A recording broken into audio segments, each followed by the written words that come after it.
live here. Welcome back to the Morning Skate Show with the co-host, co-friend Yzerman from the Sunshine State. And we have to go all the way to the West Coast to find, maybe not, yes, he's back. There, Michael Di Villano. Weekend full scouting, Pierre, and now we get to talk about our favorite thing, hockey. Great news and the bad news, Michael. What's the bad news? Well, let's start with the good news. First, we are here. Okay. The bad news, we are both sick. The whole world. We're going to go through this the best we can with the difficult time with the flu or the voice or whatever it is, but we do the best we can be. But to be honest with you, like when you emailed me or text me, said I'm sick, I stopped laughing because I started this yesterday, and it's ridiculous. It's called the flu Canadian Montreal. We have some people show up whatsoever. Mr. Canadian John, the #1 fans show up every morning, every afternoon, every evening, directly from Westmount in Montreal. Welcome back. Of course, we have our best friend from Finland, Moi Yamo Vertanen, directly from Toronto, #1 fans of the Montreal Canadiens. Tap back in the house this morning. And of course, we have Derek and Stan, where he's a fan of the Wings, but I don't know his first time. If it is your first time, welcome. If not, welcome back. And each one of you, don't forget, we give you only one homework, Michael. Of course, you have to you have to click on the likes. That's the only one we ask. That's it. That's all. Kelly joined us too this morning. Kelly from Toronto Maple Leafs. She's on the press right now, and because Toronto is not doing well. And oh my God, yeah, what the heck? Can Frederick Anderson just turn the knife and the heart of the Toronto Maple Leafs? Will be interesting to see that. And Carlos Elgamer back in the house this morning. Here we go. We have new people this morning. Welcome everybody trying to join us, and thanks to be a part of the Morning Skate Show. It's a new name, but it's not a new show because we are here since August 25th, 2020. Wow. That's been a long time. The rest you can talk now. I'm done. That's all right. Hopefully my voice doesn't blow out. Well, we had an interesting weekend. We saw on the weekend Montreal get their first win against Detroit, and then I was like, oh man, now they're going to play Chicago. Is Chicago going to get their first win against Detroit? That did not happen last night. Although they tried really hard. It was an interesting game. The big news was that Lucas Raymond, after two kind of subpar games, man, he didn't have a very good, be honest with you, he didn't have a really good game. Maybe his worst game Saturday night against Montreal Canadiens. He was really not visible. Larkin was well, Fabric, but I think Lucas Raymond was not great. On the flip side, I was impressed by Maurice Seder. He's going to be a future. And as a Detroit Red Wing guys, you're going to be this is the foundation, right, Michael? You have to start with a goaltender, a great defenseman. And after that, you add some power on the forward. You can see they have 2 of the 3 right now, and it's going to add more around them. But, we talk about a goaltender. I think that Sebastian, it was going to be one of them after that. So it's a long plan, Michael. To become the best team in NHL, become the best, the top of the best. It takes about 5 to 7 years to turn around everything. And Yzerman have a plan, and it's well done by him right now. But you have to be impressed by the Detroit since the beginning of the year. They are only one really on my book, Michael. They have only one bad game against Montreal Canadiens. Overall, they did very well. And again, I believe the piece of the puzzle was not there. It was Tyler Bertuzzi. I think he's underrated. I think the people don't give him enough. You can see only him back in the lineup yesterday. You make an impact around him. It's going to be a trick to keep him healthy. He just seems to get nicked up here and there. But, I mean, there's 6 goals in 5 games, Pierre. And you go back to last year when he missed a bunch of games. He had 5 goals in 9 games. So it's 11 goals his last 14 games. Like there's something going on there. And now you got a great playmaker in Raymond. But Lucas Raymond showed last night he's not just about passing. He can really shoot the puck. Like we kind of saw this in preseason. We've seen it so far. Man, the puck hits the stick and it's off the stick like right away, and it's I hard. I was impressed by the power of a shot Saturday night. Yeah, hard but I think 3 shots on Montreal, but the power shot is really strong It's a for what I laser. saw Saturday night. Welcome, Mr. Stefan Manberg. Talking about Lucas Raymond, talking about Sweden. Here we go. That's your reason. And Mark Zuck back in the house this morning. Yes, look bad for the most of the game at Chicago. It's completely another team where is it the first coach going to be fired? Is it in Toronto? Is it in Montreal? 3 organizations right now, they struggle. Being honest with you, Yep. Michael, and it'll be interesting to see what is next happening. I think there's some consistency between Toronto and Chicago in the coaching edict, like the style of guy they've picked. They've picked a young guy, and these guys want to throw back to this fire wagon 80s style hockey. And it's tough, man, when the other team is playing a tough defensive game. It doesn't work. Like they're just scrambling, and it's not I think they have serious problems, both of them, in their defensive end. But it's first, Chicago's completely the mess up of the defensive for sure. The defense is not there at all. And since he's head coach, Michael, they never change. They always struggle for 3 years now on the defensive side. So it's something happening every year. So you have a problem there. And I don't know if the head coach. I don't know if the players. But again, I think that team have a lot of great forward.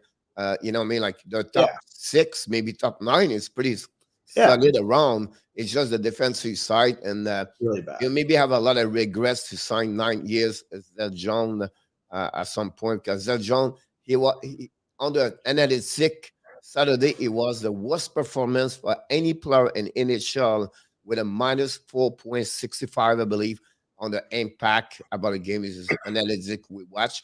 And it was the worst performance. So give you an idea.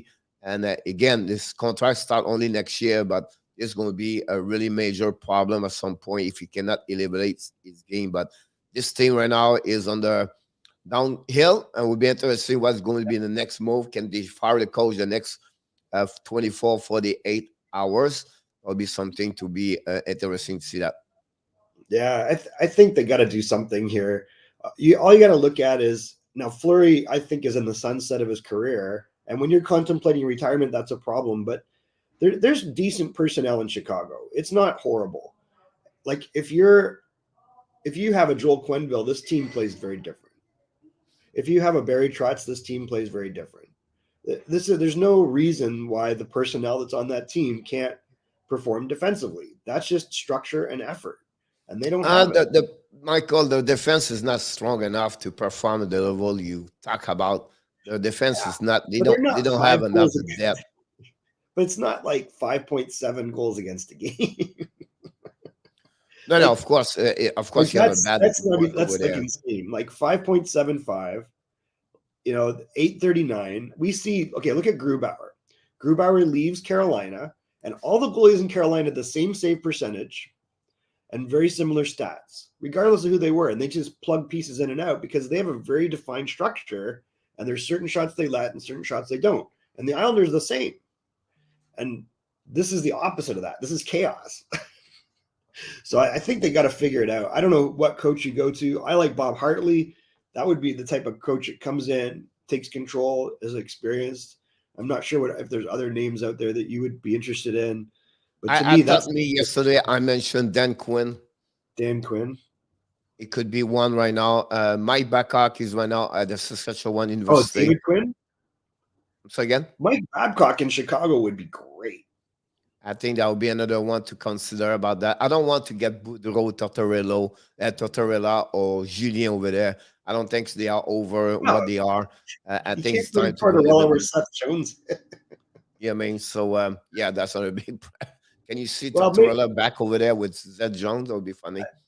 But that's what happening there. There's no problem between them. I don't know. But you think about that. Think about Seth Jones in Columbus versus Chicago.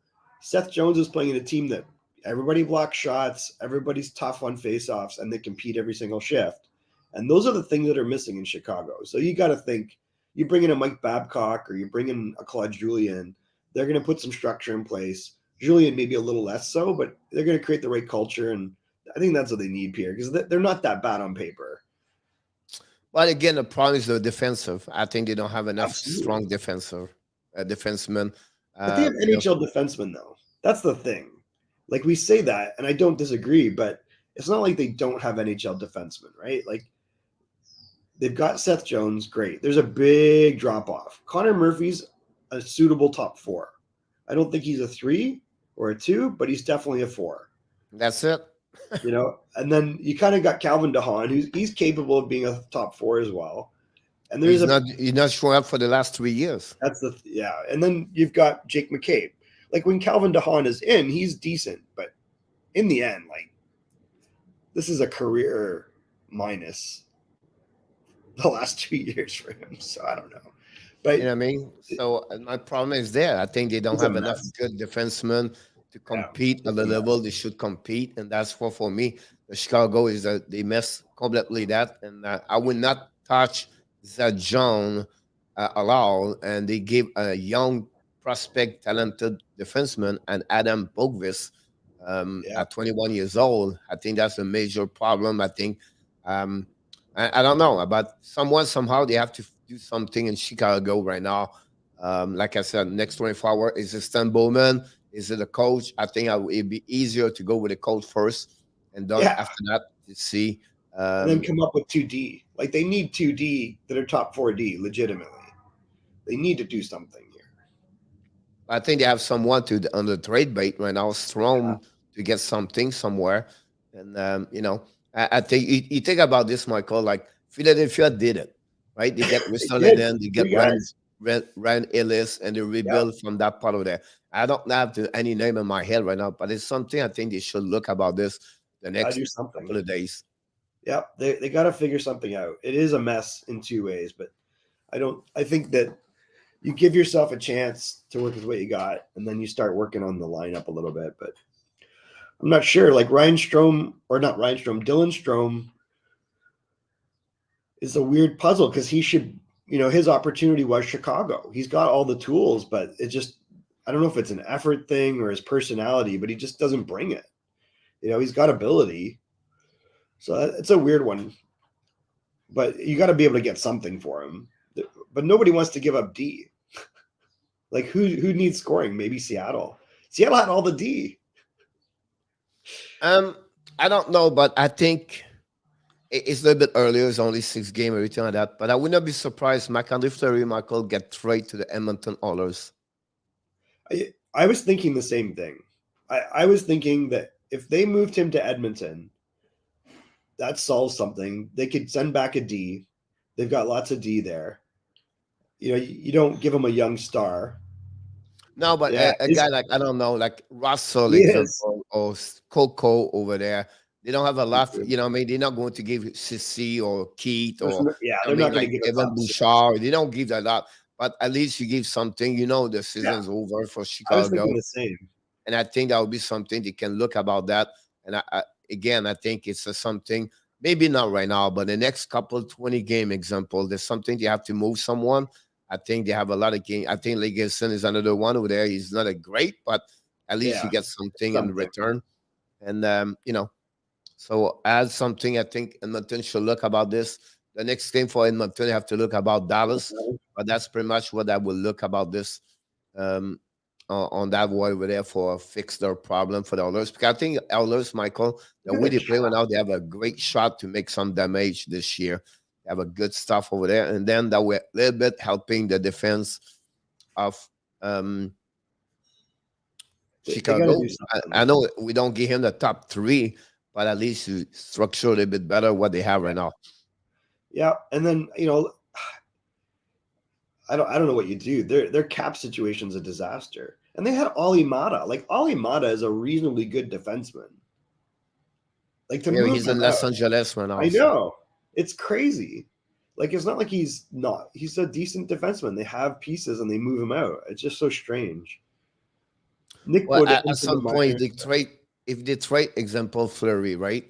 Maybe they would have like a returning team, like a little bit like happening with last year with that deadline. I don't say right now, but I think at some point at the trade deadline, I would not be surprised something happening like that part over there. Yeah, they're going to have to do something. Well, rough times in Chicago right now. Sami Niku. Thoughts about Sami Niku's first match? Good morning, Kai, with the Montreal. Has he played already? Yeah, he played the last game, have 2 assists. For me, it was an average game. I understand a lot of fans, Montreal was impressed by the 2 point. I was not on the way he played, not physical, loves the battle. For me, it's like it. I understand the 2 point, a great pass, but you have a good passing. That this I always said, what is good is a good first pass, maybe, but overall on the defensive side. He was lucky at some point. He bubbled the puck a couple of times. I don't know, they never see the first game, maybe something like that. But compared to Whiteman, I think it's a bit an increase, not much. The only problem you get with him, Michael, it's not his fault, but he's another left D, and Montreal. Whiteman is a RD, so maybe be preferred. But look, Edmondson's coming now. Edmondson's going to return with Montreal Canadiens Saturday, or be on the 7, at least 10 days. You know, um, be back in shape, everything like that. So when you be back, I think you're going to have one of the two, Whiteman or Neku. They have to go back in Laval, and I don't know what happened, but he was not a bad performance. I just said he was an average performance. So a ranking for me will be a C overall. But again, shaky a little bit for me and my eyes overall. He had a hard time in defense starved Winnipeg to crack that lineup. And I think you're seeing why. He's a little bit slight. He's not that strong of a guy. He's got some good tools, but he makes mistakes. He's got a little bit of offensive instinct, but you can't do it at the expense of your team. Like transition goals against are brutal. Why didn't Chicago give Reichel a chance? I agree with this. So Lucas Reichel looked like, man, this player is ready for the NHL, and I think he can play. So I think he'll be up sooner than later, Vallejo. Lucas Reichel, like, he can snipe, but that's not going to help them defensively. But again, he's not what they need, right? Nope, exactly. But it So could free up for him to spend one time there and to have that kind of culture at that moment, I think better where he's right now, and I think that would be maybe something about that. What it could do is you could bring him in and move another piece out and trade for, they say, hey, look, this guy can definitely play top 9. He can sub in on the second power play. Can I trade another piece? I got Strowman another piece and get some D. You got to do something here, no matter what. I think we all agree. Just to answer to Macarwa, yes, Jeremy Collington is still a coach for the Chicago Blackhawks. I apologize, we skipped your question, but yes, he is. One of the youngest coach, Michael, in the NHL. I think I'm only 4 years friends with the older players over there. I think Duncan Key was older to him, I believe. I think you're right. So we saw in the weekend Toronto got thumped as well, 6-1. We've seen some crazy lopsided games too overall, haven't we?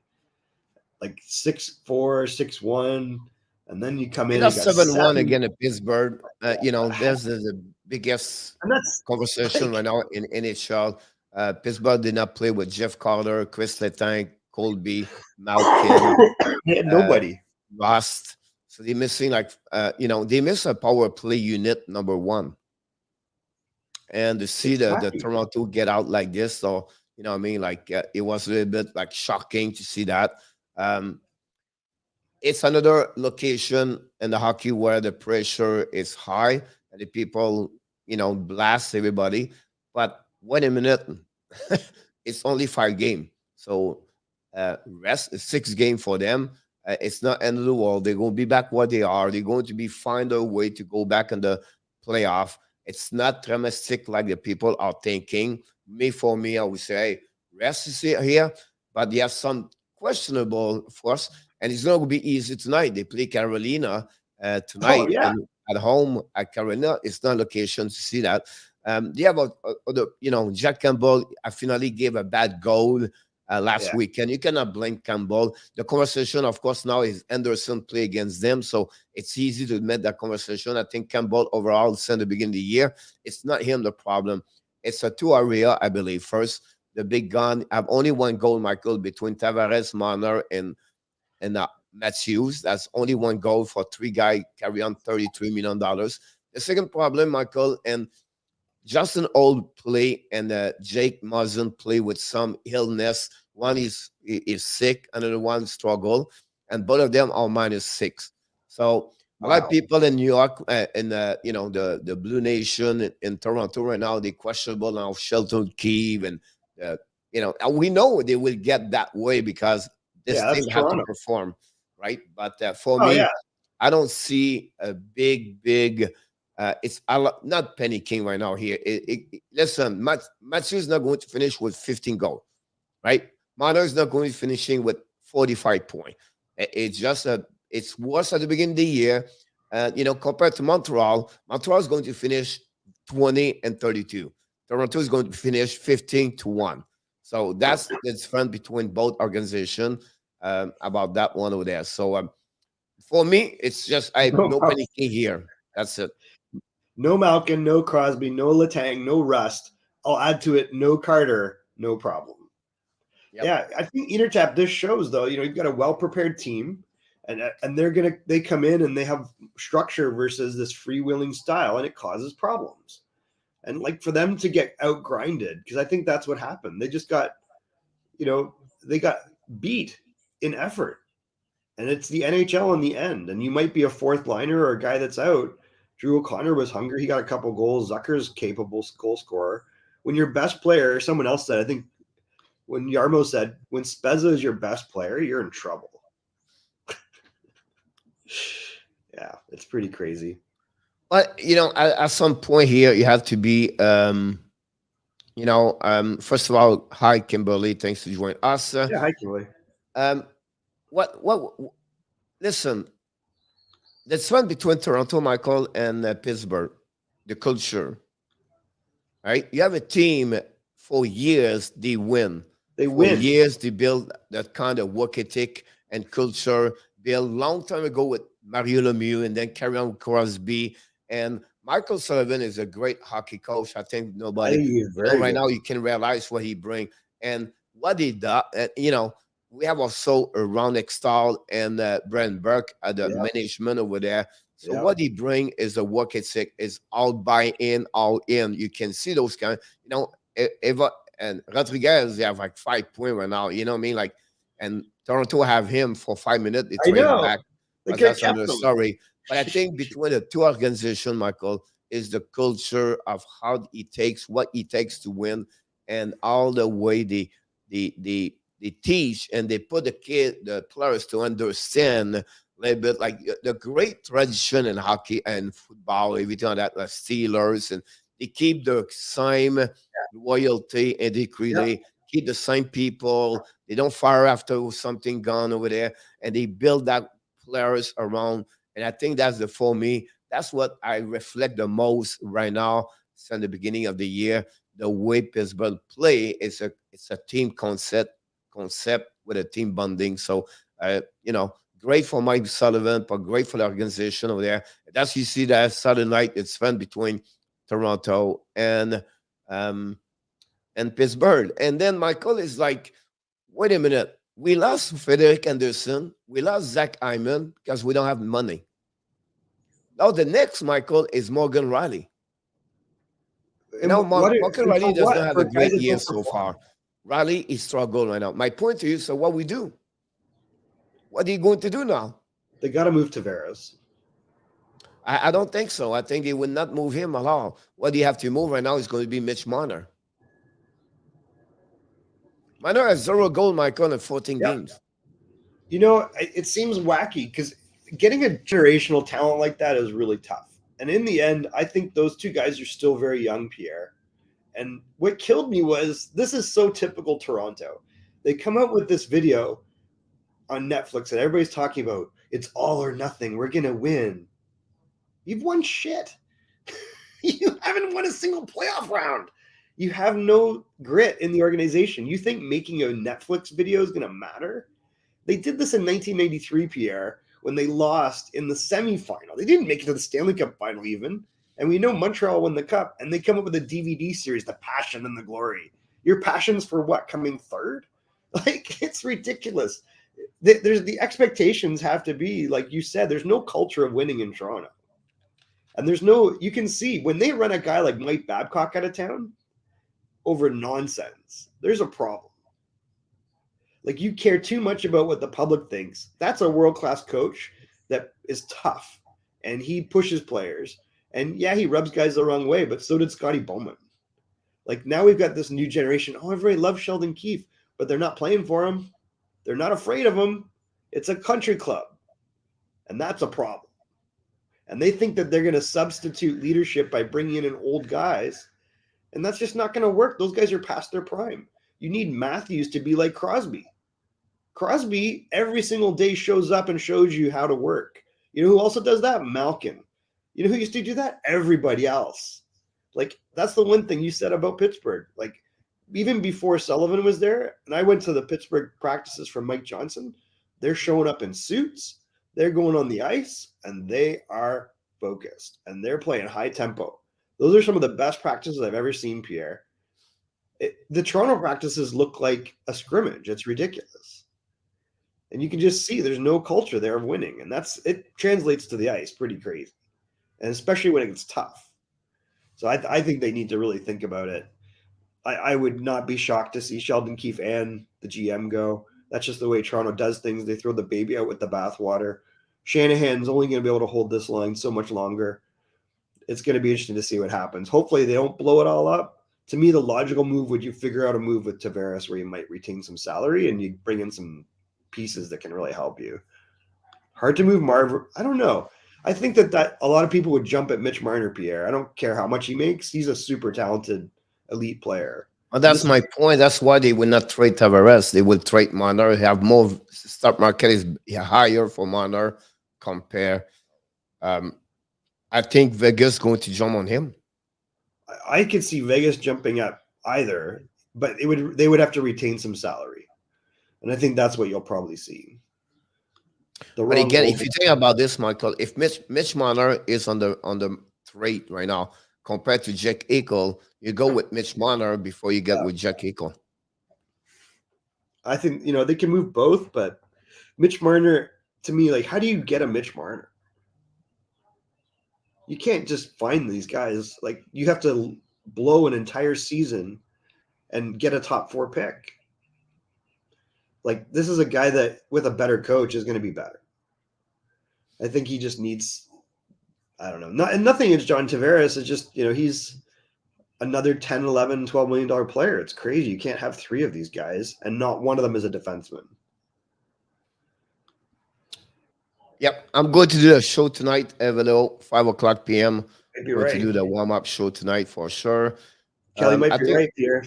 Tavares won't be going anywhere, she says, and you might be right, but I think I move hard to do something. Leafs shot themselves in the foot when they let Lamoriello go. I agree with you, Ener Tap. That was the guy. We see what's going on. He brought an experienced coach in. He put, for the first time ever, there was a buffer between the players and the media.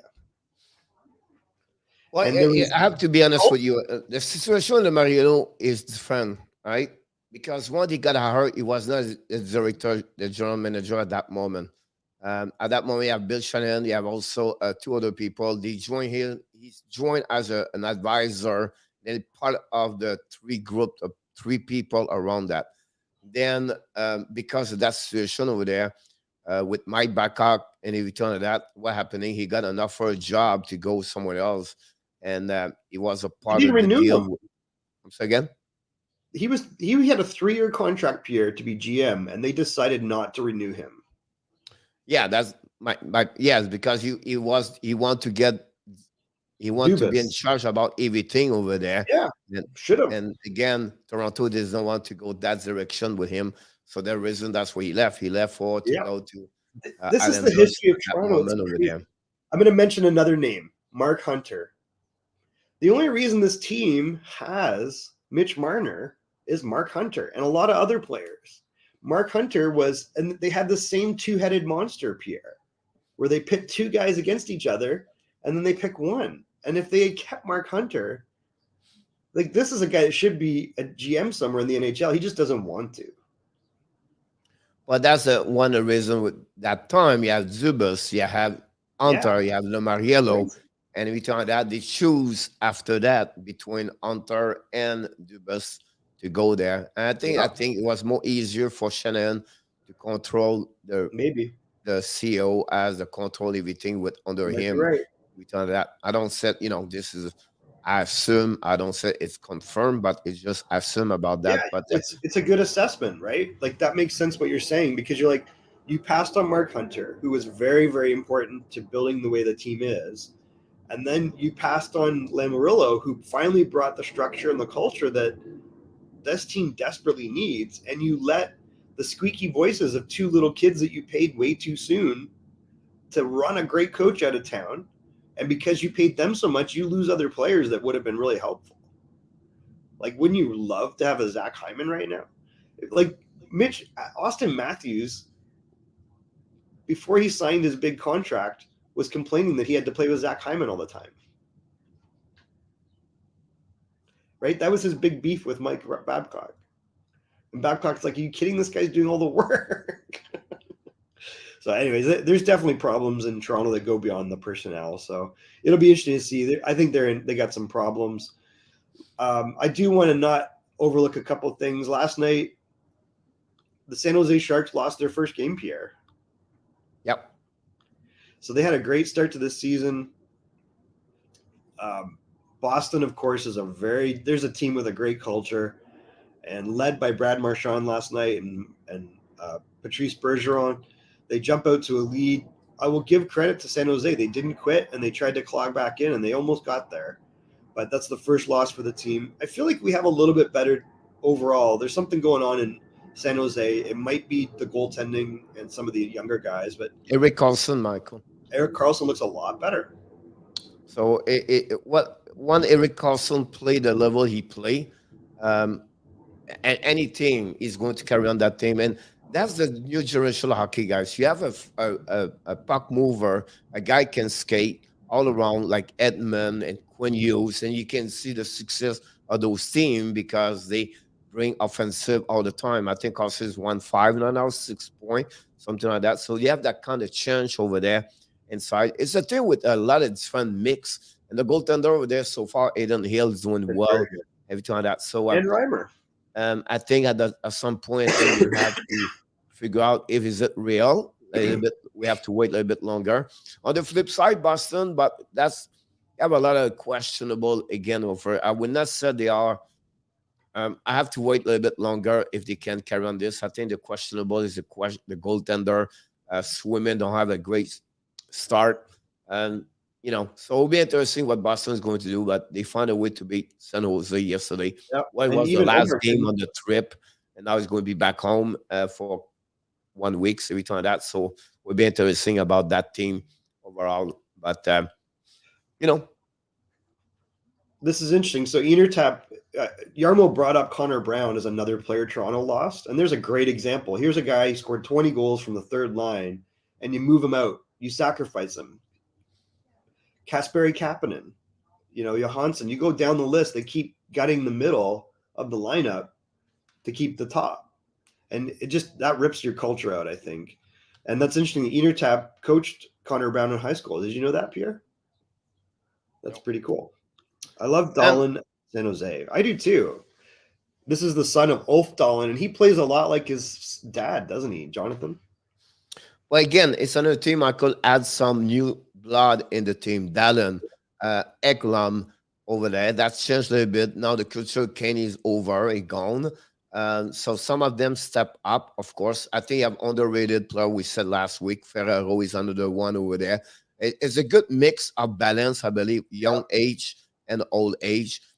Burns play a little bit better, Carlson a little bit better, Visalik, Velisic play better, McAndre. So overall, that team it's just is it legit? Is it real? That's a little bit have to wait a little bit longer. Now they went 3 of the 4 on the road, so that gave them a 5-1. Now they will be back home, and Montreal will be there, so they will be interesting to see what they're going to do. But I believe if Carlson can play the level he play right now, that team could be one in front of Los Angeles King at the end of the year. They might be. They really might be. I want to say hi to Roger Delaney, who's joined us, and he was commenting. But Kelly's on fire this morning. One, she says one of the top four will be gone to sign Riley in Toronto. I agree. And this, Pierre, just going back to Toronto for one more minute, because it's easy to do. Sheldon Keefe on Saturday kept the same two defensemen, the same three forwards on for multiple goals. And this is the thing. It's like you've got to. He's not good at matchups. He's been outcoached so many times that I've watched that team. I can't stand watching that team. And you're right, Yarmo. Connor Brown's had great numbers in Ottawa. I think he's been a good fit there. It was a good opportunity for him. The thing to note about Jonathan Dahlen also is he's 23. So he's played pro a little bit, and he's come over at a little bit more advanced age. You kind of know what you're getting with them, and so this is a good pickup. You don't have to worry about him being just a young kid. All right, the other big story last night was rookie Connor Ingram gets his first win with the Nashville Predators. And the Predators looked pretty good last night, I thought. Minnesota at that point had not lost, but they jumped all over them early. And the big thing for me was seeing Ryan Johansson actually shoot the puck. It's kind of crazy. This guy, I don't know why, he always wants to dish the puck off. Like this, he's got such a hard shot here. I think he could score 25, 30 goals if he shot the puck more regularly. And we saw it last night. Like he scored 2 rifles. It was pretty good. Great game from Roman Josi. The other guy that I keep mentioning him is Tanner Janot. And I don't know if did you see the goal that he scored last night? What happened was Trennan, I would say, lifted the puck towards the net, and it was in the air, and Janot crashes the net regularly, and he goes in, crashes, and he batted out of the air like a baseball shot. It was a great goal. It was really cool. This guy's got great hands. If you go back to his stats from last year, he's like on pace to score like 35 or 40 goals. I'm not saying he will, but he's wherever this kid's been, Pierre, he scores. And I think it's just because he goes to gritty areas and he's got good hands. He's not fancy. And Tolvanen was hurt last night. So that was interesting that Kai, that he was out and they had to shuffle the lineup, and they really responded well to that. I think the story of this guy is the goaltender for the Nashville Predators. After they request the NHL pay some help about the mental illness, he was out for 9 months, out hockey, everything like that. So Ingram come back. He's there because Rittich is on the injury list right now.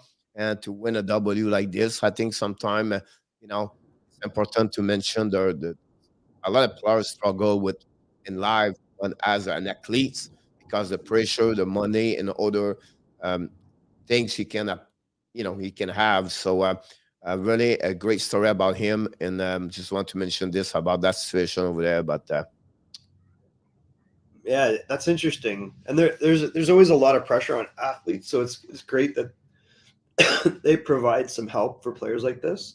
And it's he's not on the scrap heap. It shows that a guy can deal with the things that are bothering him and come back. So this is really positive. Yeah, of course, he's not going to be, a career in NHL, but at least to recovery and to go through those adversity and to be what happening to him yesterday. Congratulations for him to go through that. On the flip side, someone put about Kakkonen. It's a story I mentioned last year. He's not a great goaltender, and he struggles. And half of the season last year with 3 point something, and then he just do it again yesterday. I don't know. I'm not sure if Minnesota should look about something else, but that's what you have to be careful about him. Yeah, we'll have to keep an eye on that. I thought he was a pretty decent goalie. He had pretty good numbers last year, but I know he's had problems too. It's not always a straight line with young goalies, I guess. And he's always he was a guy that they kept in the AHL for a very, very long time to mature. And he was the best guy in the AHL by a long shot. So I don't know. I think he'll be okay, but they're going to have some ups and downs with him for sure. Any word on Kravtsov? I haven't heard anything. Actually, I should ask them because I have to talk to that agency. So I'll ask them. Decision with him is that they have some conversation. It's just because he was draft, Michael, I believe, 2nd round pick. And then they request a bit higher stake against him. And that's what the reason happening right now. He did not report to American Hockey League. He's waiting for a trade. Something happened. It'll be interesting what happened with him. I think he could be fit, but the New York Rangers and their team right now, they are going to the right direction. with all the change, we have to give credit to Christopher Reed and Gerard Gallin right now. Gerard 4-1-1. They just sweep the road trip at 4. And congratulations for the Rangers at that moment without Capo and Strom. So I think they did very well. It's interesting. This is a player that has not really turned out too. They're talking about Barrett Hayton, but I just don't think he's stepped up. Situation with Jack Eichel now, they are thinking maybe have a grievance, grievance for the. It will be interesting to see this if they're going to complain about this. They are talking about this. They don't want to get there, but the agents looking maybe to make the next step if it's nothing happened between Buffalo and Jack Eichel. So it'll be interesting to follow up for the next couple of weeks about that. I don't understand. So has he had surgery or anything? Not yet. This is crazy. So he wants to make the surgery, but the Buffalo Sabres does not want to do it. They want to rehab. So that's what we are right now. This has been all. Is it like 8-9 months? Yeah, February. Jeez. Yeah, that's not good. That's got to get resolved. That just seems strange to me. I don't know if at this point it's about the player or what it is. It just seems personal. We should ask our friend Kim and Terry Pagula. All right, The other game last night, speaking of shutouts, second shutout in a row for the New York Islanders. And that's Sorokin pitches 2 great games. Now, we know the Vegas Golden Knights are in a mess. Like, they're missing a lot of top talent. So they're kind of in trouble. I think that they're showing – I mean, it's pretty tough when you're missing your two or three of your top players, right? Like, Kai says, 2 ways to see that. First of all, Sorokin got 42 shots. So at some point, Vegas attack a lot during the game. Every time that was a back-to-back game for Islanders. You can show they well. But again, they play their own style, what they do. They don't care if the team have the puck. They care about the block the shot and play the way. It was another Islander style. Sorokin, after a difficult time at the first 3 games, like the Islanders, coming back for 2 shutout on the road. Again, this team, Michael, is going to be on the road for 13 games. So their goal is about 500 at the end of the 13th game before they come back on the new barn over there. The game was very well. But again, the prime Vegas is the injuries for many major key players. Then they are 0-30 and power play.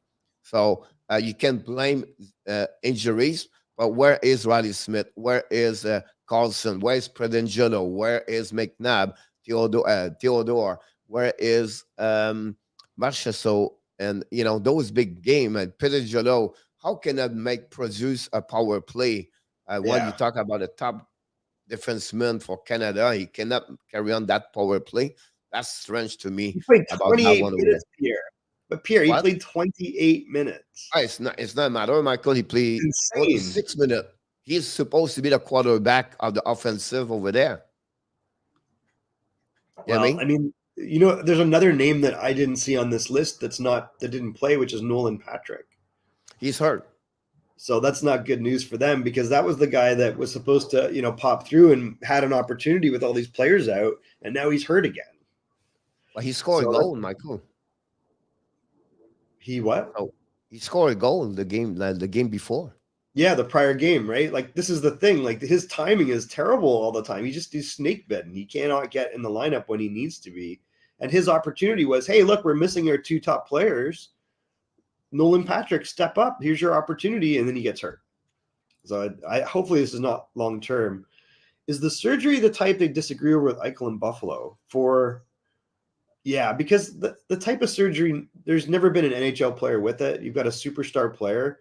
This sounds like a serious disc injury. So rather than, you're not going to be able to do a fusion surgery, and there's this other surgery that apparently would allow him to recover. Behind this, Michael, is because it's a doctor outside of the Buffalo organization. That's what is at the end of the day. And you're absolutely right. You nail it about it's a surgery never been happened before and a hockey player. So that the biggest problem is Buffalo doesn't want this happening outside the organization. That seems like a silly reason to me, but there's no way that you could have the top person in the world on your team all the time, right? Like, just having a surgeon doesn't mean anything, especially back surgeons. Like, you go to the best guy. So that seems like a stupid reason for them to do this. Any news on Komarov? He cleared the waivers. I don't think he'll go to the AHL. I don't know. I haven't heard anything about this, but Nothing this happened for story, him. He's on the waiting to see the next move for him. They try to trade him every time that, and I think maybe they wait for an injury could happen about this. And then he mentioned also Kusev and Littonen are back in the KHL with St. Petersburg. Um, that's another thing about that one. it's the best place for both guys. I think that's where they belong. They're not suited to the NHL game at all. Give them the big ice and give them a little bit different environment, and I think that's fine. Komarov will go to the KHL. I think if Komarov didn't have the contract of $3 million, someone would pick this guy up because he works so hard, and he's in everybody's face. Part is the money behind that, right? It's a bit like Paul Biron. There's a $3.4 million, but gave at the bottom 6 over there, so that's the problem. They have to move on that. But he fit on the Islanders organization. It's just you have no room at that moment. But I think it's between him and Parise. So so it will be interesting to follow up with that situation with him for sure. But I think they don't want to trade him, Michael, because if they can handle him, that would be perfect for them. Yeah. I don't know. I guess we'll see what happens with that. I love his work ethic. He's just obviously overpaid. Yeah. But again, he's always followed Lamariello, Michael. And there's a reason. Yeah, because that's the kind of players like Matt Martin and right? what can take over there. That's what he's about. That shows you again, Toronto gutting guys like this in favor of star players who aren't going to pay the price. It's kind of sad. You need all these types of players to win. All right, what do we have going on tonight, Pierre? We have, first of all, the Lightning and the Sabres. This will be interesting to see. 7:00 Eastern time. Sabres are 3-1-1. I think that they're going to have a hard time against the Lightning. Lightning seem to be getting their game together. The Capitals and Senators. Capitals have not lost yet, Pierre. And they looked really good. Yes, they lost this weekend again, the Calgary. Overtime. Yeah, I'm sorry. Yeah, okay. I understand, but I just wanted to mention about that. But again, they come back. With 3-0. That game was pretty good to see. Elias Langholm score a hat trick. How about that? It's amazing that this trade has worked out so well for Calgary from Carolina. So I just want to mention the situation with Komarov because I knew it was something happening. Komarov is on the ER for illness at that moment. Oh no! Yeah. So I just want to mention this about that. So wonder what that is. So I just want to mention about this. Okay. Coyotes and Panthers. Coyotes are 0-4-1. That seems by design. The young Czech goalie's pretty good, though. The team. Panthers for Michael, I just mentioned Anton London is going to be out tonight. Is the day today. And Spencer Knight is going to start his second game of the season as a goaltender. And Arizona go nowhere. Florida is going everywhere. This is not about it's from the 5 goal. I'll be shocked. Yeah, it should be at least 5 goal difference. The Flames versus the Rangers. The Rangers are looking pretty good right now. The Flames are kind of treading water, but Flames are some prime. Shame on them. 0 goals, 0 point at that moment in 4 game. The Rangers all the way this front way. Rangers are hard to get beat, Michael. Yep. So a system perfectly great.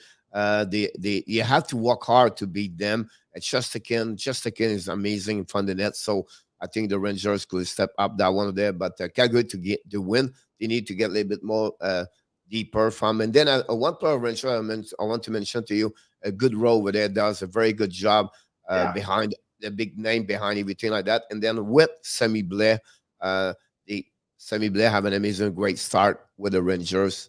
So just want to bring this. Yeah, I think those are good acquisitions by Drury. It just shows, again, you need those depth players that can contribute. Both guys have the ability to chip in offensively, and they do the gritty stuff. And again, this is a veteran NHL coach that knows how to win in the NHL. And I think it's a great combination, like a good move bringing him in. Maple Leafs and Hurricanes. This is the one I want to know about because this is a big, big game for the Toronto. And also I can tell you that Anderson put a lot of money on the table. So it would be really, really interesting about this. Can Toronto step up? That would be something he can turn around, like Marner scored 2 goals or Matthews scored 2 goals and they win 4-2, something like that. But again, that would be really demanding for them.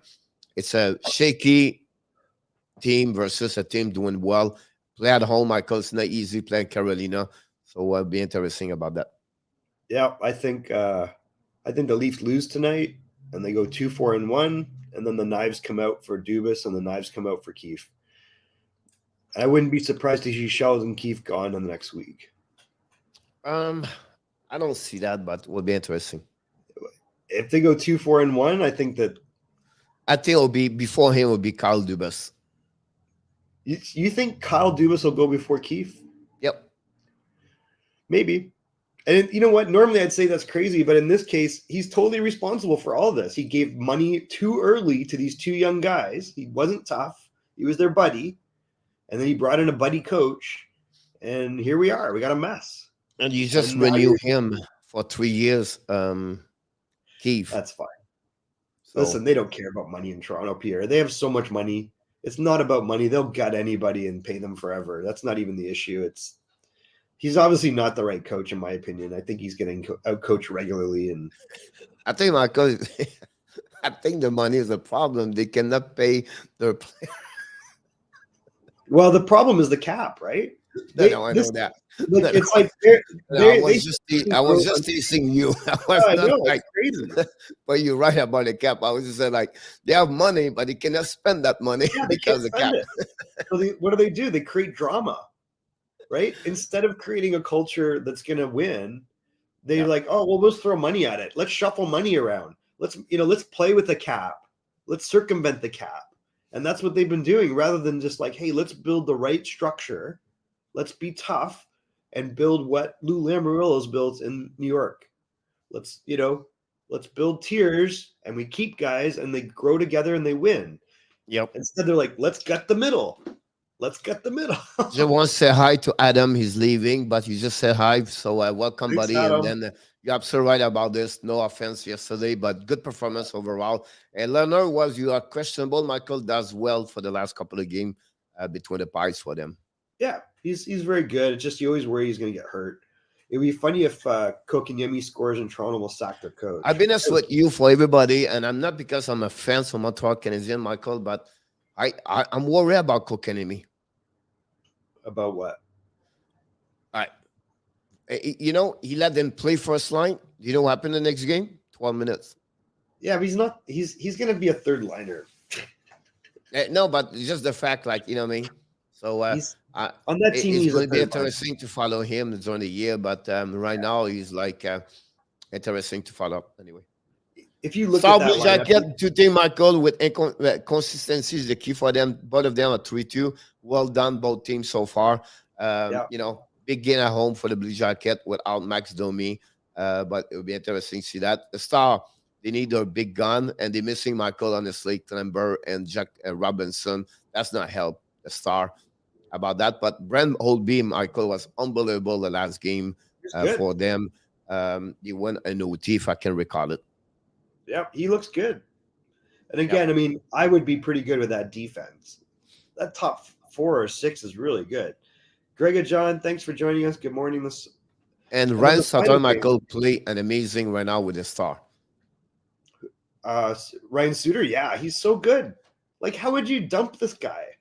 I don't know, Michael. I don't get it. Like, I watch him and the 3 games I watch them, or the 5. At least I watch them 2 full games. And Ryan Sutter, Michael, could be in any team around that at any time right now. Any team. Can you imagine this is your top 3 D? Yep. Is Ryan Suter? You're like, thank you. Thank you, Minnesota. Yep. St. Louis will be nice to see. St. Louis, Pierre, is for real. They are tough to play against. And do you know why? Why? James Neal. You think so? That's because, Michael, everywhere James Neal play, they make the playoff.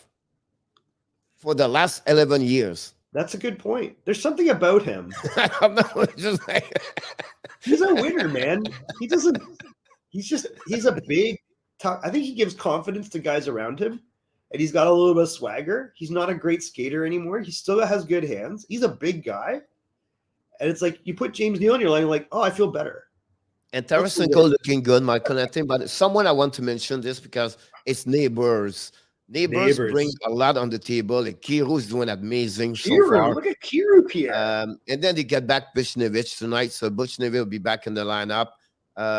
So be interesting about that team. Have a lot of depth, more what we think about this.